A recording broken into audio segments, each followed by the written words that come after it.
ప్రభువు.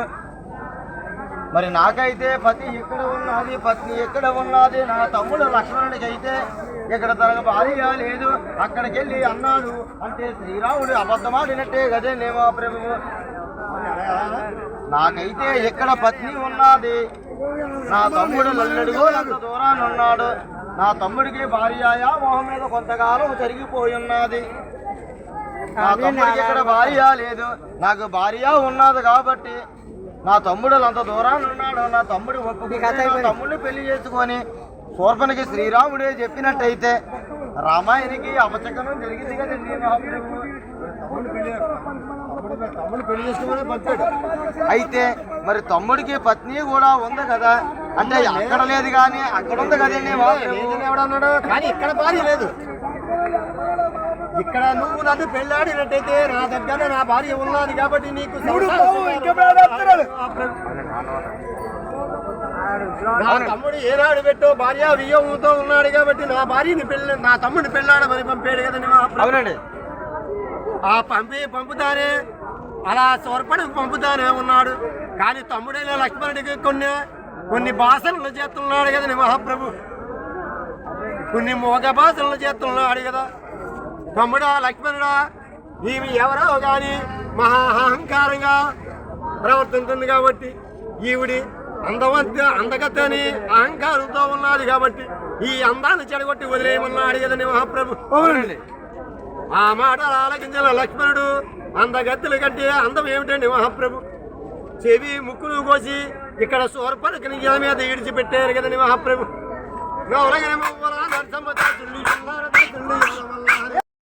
కొడుకు వెళ్ళిపోయాడు, భార్య వెళ్ళిపోయాడు. అవునండి. తగిన రాజుల దగ్గరకు వచ్చి తన ముక్కు చెవులు ఊహించుకుంటే ఆ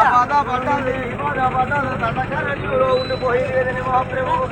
అయితే ఆ రోజు రాజు ఇందాక మీకు ఒక సమయమా నేను ఒక ముక్క చెప్పి ఉన్నాను.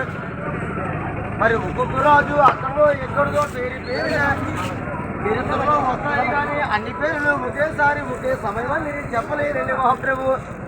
ఆ పేర్లు మీకు గమనించి ఉంటే ఆ పేర్లు మీరు వర్ణించి మా చెవులకి వినబడితే మేము చాలా కాలము చెప్పుకుంటాము. గురువో ఇయ్యర హరి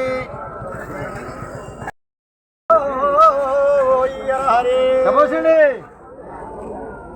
శ్రీ మహావిష్ణువు నాటి కమలము నుండి బ్రహ్మ పుట్టి ఉన్నాడు కదండి మహాప్రభు. అవునండి. అటువంటి బ్రహ్మకు మరీచినకు కశ్యపుడు కదండి మహాప్రభు. అవునండి. కశ్యపుడుకు సూర్యుడు కదా. సూర్యునకు సంజ్ఞ, ఛాయ, పద్మిని, ప్రభాదేముడు మహాప్రభు. అవునండి. అందు సంజయ ఎందుకు పుట్టినాడు వాడు వయవసత మనువు కదండి మహాప్రభు. మనువు ముక్కు తమిళను పుట్టివాడు యక్షాగుడు కదా.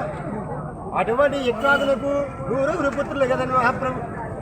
అందు వికుక్షి నిమి దండకాదులు మొదలు వ్యవహారు కదా. దండకులు దండకారం వచ్చిందా తప్పలేదు మీరు. ఈ వికుక్షి సూర్య వంశానికి మూల పురుషుడు కదా మహాప్రభు. అవునండి. నీవి వంశానికి మూల పురుషుడు అయ్యాడు కదా. ఈ దండకుడు అనేవాడు ఆ దండక రాజ్యము పరిపాలించాడు. అవునండి. కాలకాలము కూడి ఆ దండక రాజ్యమే దండకార్యం అయిపోయింది కదా మహాప్రభు. అవునండి. వికుక్షి సూర్య వంశానికి మూల పురుషుడు అయ్యాడు కదా మహాప్రభు. అవునండి. వికుక్షులకు కుక్షి ఇక్ష్వాకునకు నూరుగురు పుత్రులు. వికుక్షి నిమి దండకాదులు మొదలైన మహాప్రభు. వికుక్షునకు పురంజయునకు అనేనుడు, అనేనునకు పృథువు, పృథువునకు విశ్వరంధునకు ఆర్ధుండుకు యవనాసుడు, యవనాసునకు శ్రావస్తుడు, శ్రావస్తునకు ప్రోదర్శుడు, ప్రోదర్శునకు దృఢాసుడు, దృఢాసునకు కృషాసుడు, కృషాసునకు యవనాసుడు కదా మహాప్రభు. అవునండి. యవరాజునకు మాందాతకు పురుకుచ్చుడు, పురుకుచ్చునకు ఆయుషుండు, ఆయుషుండకు అరుణుడు, అరుణునకు ప్రబంధుకుండకు సత్యవ్రతుడు, సత్యవ్రతునకు హరిశ్చంద్రుడు.